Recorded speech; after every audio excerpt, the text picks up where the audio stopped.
नमस्कार दोस्तों, आपके अपने YouTube channel sir Vijay Kumar में आप सभी का स्वागत है। जैसा कि आपको पता ही है, हमने 12th class physics syllabus start कर रखा है। हमारी 2 यूनिट उसके अंदर हो चुकी हैं। Third unit magnetic field magnetization के बारे में हम कर रहे हैं। दोस्तों, सबसे पहले तो मैं आप लोगों के स्वस्थ होने की मनोकामना करता हूं कि आप जहां भी हैं अपने घरों में सुरक्षित हैं और स्वस्थ हैं। और आप लोगों से अपील करता हूं कि जिस टाइप की सिचुएशन हमारी चल रही है, उस सिचुएशन के अंदर आप ज़्यादा से ज़्यादा हमारे कोरोना योद्धाओं का सहयोग करें और अपने घरों में रह करके इस कोरोना महामारी से अपने देश को बचाने में सहयोग दें। दोस्तों, आज का हमारा जो टॉपिक है, चलिए वो हम शुरू करते हैं।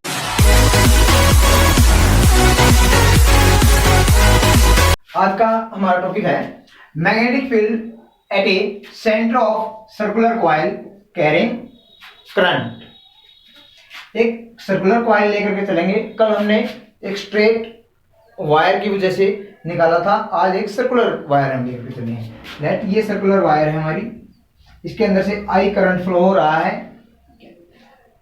हम यहाँ पे क्या मान रहे चले, इस सेंटर पे निकालना हमें मैग्नेटिक फील्ड क्या होगा कॉइल की वजह से। कॉइल के अंदर से आई करंट फ्लो हो रहा है, हम यहां मान करके चले कि DLN का स्मॉल एलिमेंट, इसकी वजह से इस पे मैग्नेटिक फील्ड निकाल लेते हैं। इसकी यहां तक रेडियस जो है सर्कुलर कॉइल की वो R है हमारे पास में, और ये जो एलिमेंट है इसके साथ में जो रेडियस है ये क्या कर रही है, 90 डिग्री का एंगल बना रही है। ये एक स्मॉल एलिमेंट है, इसी कारण इसी तरह डायरेक्ट इसके परपेंडिकुलर होगा, कहीं से भी रेडियस होगी।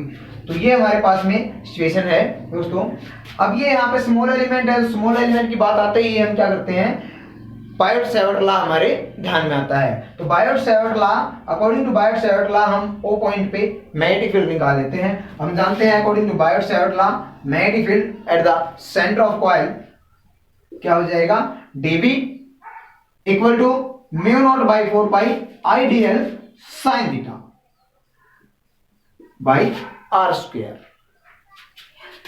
बट वेयर थीटा, ये यहाँ पे थीटा कितना है, 90 डिग्री। 90 डिग्री तो साइन 90 हमारे पास में क्या वैल्यू हो जाएगी, 1। So dB is equal to μ0 by 4 R square. ये यहाँ पे दोस्तों इक्वेशन नंबर 1 रख लेते हैं। अब ये देखिएगा कि ये आया है, ये वैल्यू जो आई है स्मॉल एलिमेंट की वजह से आई है, बट इस सर्कुलर कॉइल के अंदर ऐसे ऐसे स्मॉल एलिमेंट बहुत सारे हैं। तो अगर हम टोटल कॉइल की वजह से निकालें तो क्या करेंगे, इसका इंटीग्रेशन कर दें, ठीक है। तो हम निकाल लेते हैं कि मैग्नेटिक फील्ड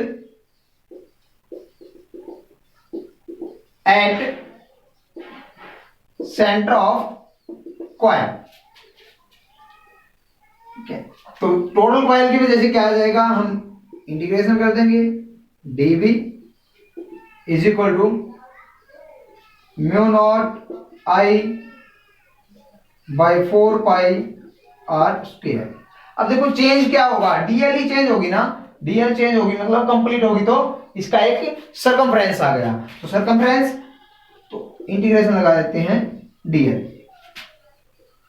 तो DL चेंज हो रही है, सरकमफ्रेंस अगर हम निकालें तो सर्कल का सरकमफ्रेंस क्या होता है दोस्तों, इसका कंप्लीट तो निकालेंगे तो हमारे पास में आएगा 2πr।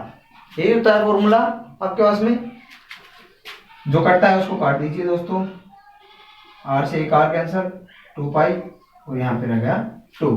तो हमारे पास में मैग्नेटिक फील्ड क्या आ गया, B is equal to μ0 I divide by 2R। This is the magnetic field at a centre of circular coil carrying current.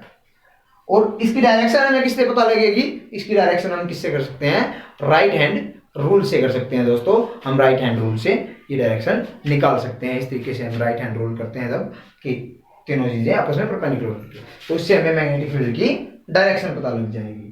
तो ये था हमारे पास में टॉपिक दोस्तों, magnetic field at a centre of coil carrying current. Next topic है हमारे पास में magnetic field at A point on the axis of circular coil carrying current. Circular coil के एक्सिस पे निकालेंगे, एक्सिस की वजह से क्या मैग्नेटिक फील्ड होगा, पॉइंट पी पे हम जो लेकर के चले हैं। पहले हमने निकाला था सेंटर पे, अब निकालेंगे इसके एक्सिस की वजह से क्या मैग्नेटिक फील्ड होगा। लेट हम मान करके चले ये एक सर्कुलर कॉइल है जिसकी रेडियस ए है जो कि वेरी स्मॉल है, ओ इसका सेंटर है और पी पॉइंट इसके सेंटर से एक्स डिस्टेंस पे है, सी इस पे small element current carrying element और डी स्मॉल एलिमेंट मान करके चले हैं।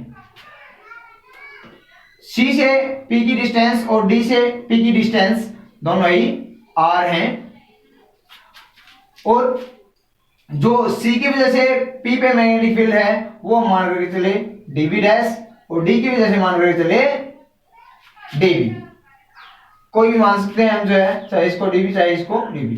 तो यहां पे हम ये चीजें मान करके चले हैं। लेट सी और जो पी के इन बिटवीन जो एंगल बना है सी पी ओ एंगल जो वो फाई, ऐसे ही ओ पी डी एंगल जो है वो भी फाई है। तो यहां पे क्या होता है दोस्तों, स्मॉल करंट एलिमेंट की वजह से सी की वजह से हम मैग्नेटिक फील्ड निकाल लेते हैं, मान लिया पी पे, ठीक है। Magnetic field due to the small current carrying element at P according to Biot-Savart law, dB equal to mu naught by 4 pi IDL sin theta by r square, but where r is the, r की value इस triangle से हमने निकाली, वो क्या आई, r is equal to √x square plus a square। यहाँ पे r की वैल्यू रख देते हैं दोस्तों हम, dB equal to mu naught by 4 pi IDL bye में आर स्क्वायर की value x square plus a square, और इसका स्क्वायर करेंगे तो ये रूट हमारा कैंसिल हो जाएगा दोस्तों, ठीक है। और यहां पे देखो साइन थीटा, हम शुरू में ही क्या करके चले हैं कि a is very small, when a is very small then a क्या है, स्मॉल है हमारे पास में, तो क्या हो जाएगा, theta is equal to 90 degree. और अगर हम यहाँ साइन 90 की वैल्यू रखते हैं तो हो जाती है 1, तो इसलिए हम क्या लेकर के चलेंगे, इसको, इसकी वैल्यू a स्मॉल है तो थीटा इक्वल टू 90 और इसकी वैल्यू 1 हो जाएगी। तो यही क्वेश्चन हम दो नंबर रख लेते हैं 2। सिमिलरली ये हमने निकाला d की वजह से, d स्मॉल एलिमेंट की वजह से, अब निकालते हैं c की वजह से। सिमिलरली जो है magnetic field due to C small current carrying element at P means dB dash हमने माना था, तो dB डैश, ये भी क्या आ जाएगा, देखो दोस्तों सिमिलर केस है, बिल्कुल सेम डिस्टेंस पे है, तो वैसे ये भी आ जाएगा similarly 4 mu naught by 4 pi IDL by a square plus x square, ये इक्वेशन 3। तो इस इक्वेशन से हमारे पास में क्या आ गया, dB equal to dB dash, dB equal to dB dash, dB और dBs स्मॉल मैग्नेटिक फील्ड थे दोस्तों C और D करंट की वजह से, करंट कैरिंग एलिमेंट की वजह से। अब होता क्या है कि दोनों के दोनों देखो डिफरेंट डिफरेंट डायरेक्शन के अंदर है, तो हम इनका मैग्नीट्यूड ऐसे नहीं निकाल पाएंगे, इसी कारण हम क्या करते हैं, दोनों के दोनों स्प्लिट हो जाते हैं दो रेक्टेंगुलर कंपोनेंट के अंदर। और रेक्टेंगुलर कंपोनेंट कौन कौन से हैं, देखो डीबी के लिए हमने लिया ये और ये फाई एंगल क्योंकि इसके अपोजिट में है, तो इसी कारण जो क्या हो जाएगा, ये फाई एंगल और जो है आप क्लास में, तो इसी कारण ये है इधर cos factor dB cos phi, इधर हो गया डीबी साइन फाई, यहां डीबी डैश था, डीबी डैश साइन फाई और dB dash cos phi. But ये जितनी दूर डी पॉइंट से है उतनी दूर सी पॉइंट से है, तो इसी कारण जो यहां इफेक्ट होगा वो इक्वल एंड अपोजिट है, देखो कोस वाला फैक्टर, तो ये दोनों इफेक्ट आपस में कैंसिल आउट हो जाते हैं। अगर हमें टोटल मैग्नेटिक फील्ड जो निकालना है इस पॉइंट पे, तो हमारे पास में क्या रह गया, साइन वाला फैक्टर रह जाता है। तो इसी कारण जो टोटल मैग्नेटिक फील्ड हो जाएगा वो क्या होगा, साइन वाले फैक्टर की वजह से होगा, dB sin phi। इसकी वजह से, दोनों की वजह से हमारे पास में मैग्नेटिक फील्ड आ जाएगा। तो इसी कारण हम जो निकाल लेते हैं दोस्तों, तो टोटल मैग्नेटिक फील्ड क्या आ जाएगा, तो टोटल मैग्नेटिक फील्ड यहां कर लेते हैं हम। तो टोटल मैग्नेटिक फील्ड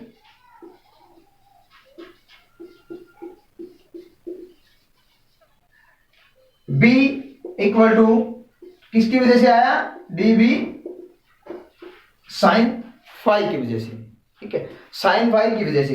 dB की वैल्यू हम जानते हैं, dB की वैल्यू हम रख लेते हैं, क्या बन जाएगी, दोनों की इक्वल आई थी, dB डैश रखें या dB रखें, mu naught by 4 pi ideal by a square plus x square. ये हमारे पास में वैल्यू थी। अब यहाँ पे क्या है एक्स्ट्रा, sin phi, तो ये sin phi है, हम यहां रख लेते हैं। तो sin phi। अब देखो दोस्तों इसके अंदर से चेंज क्या हो रहा है, क्या चेंज हो सकता है इसके अंदर, देखो दोस्तों ये लेंथ ही चेंज हो रही है ना, तो लेंथ चेंज हो रही है, इसी कारण हम इंटीग्रेशन जो लगाएंगे, जो इंटीग्रेशन आया था वो क्या होगा, यहां से लेंथ भी लग जाएगी।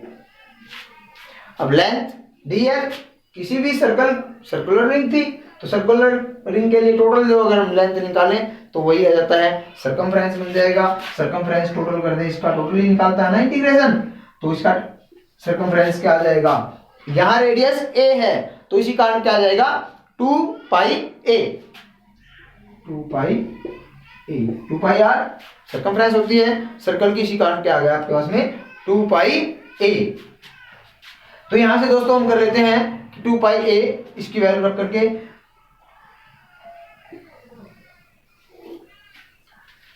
हमारे पास में मैग्नेटिक फील्ड बन जाएगा mu naught by 4 pi I a square plus x square, और यहां था आपके पास में 2 पाई a। अब रहेगा दोस्तों साइन फाई, तो साइन फाई की वैल्यू हम यहां इस ट्राइंगल से निकाल सकते हैं। तो साइन फाई की वैल्यू हमारे पास में क्या आ जाएगी, देखो दोस्तों ये ट्राइंगल से साइन फाई, तो हमारे पास में आ गया ये a by under root a square plus x square, ये हमारे पास में साइन की वैल्यू आ जाएगी। साइन फाई से निकाल ले तो a by under root a square plus x square, ये हमारे पास में साइन की वैल्यू आ जाती है।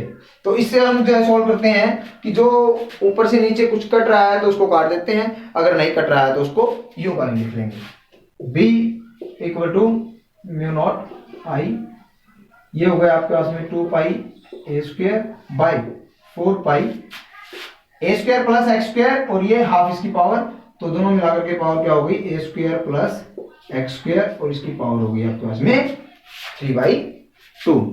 ये आपके पास में रिजल्ट आ जाता है। अगर इसको आप काटना चाहें तो इसको ऐसे काट सकते हैं, 2 पाई से यहाँ पे 2 आ जाएगा, और ये आ जाएगा b is equal to mu naught I a square by 2a square plus x square raise to power 3/2।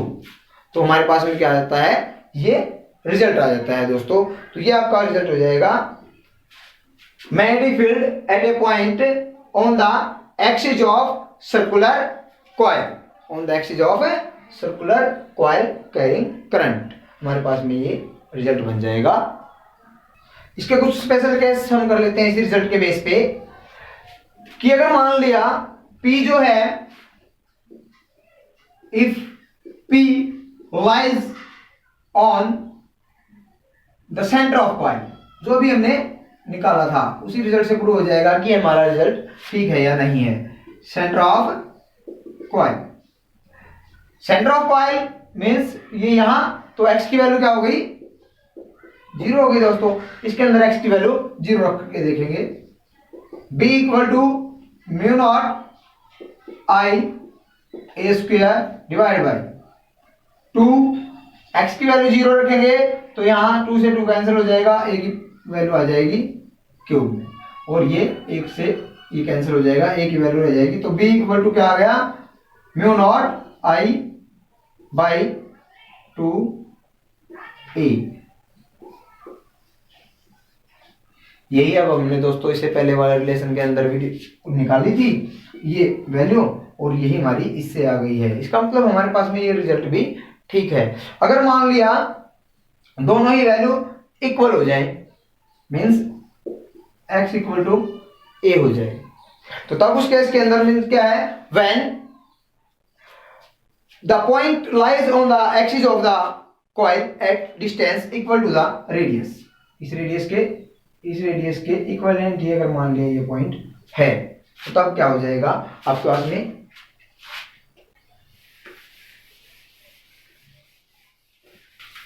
तो वैल्यू क्या हो गई आपके पास में, b equal to mu naught I a square divide by 2,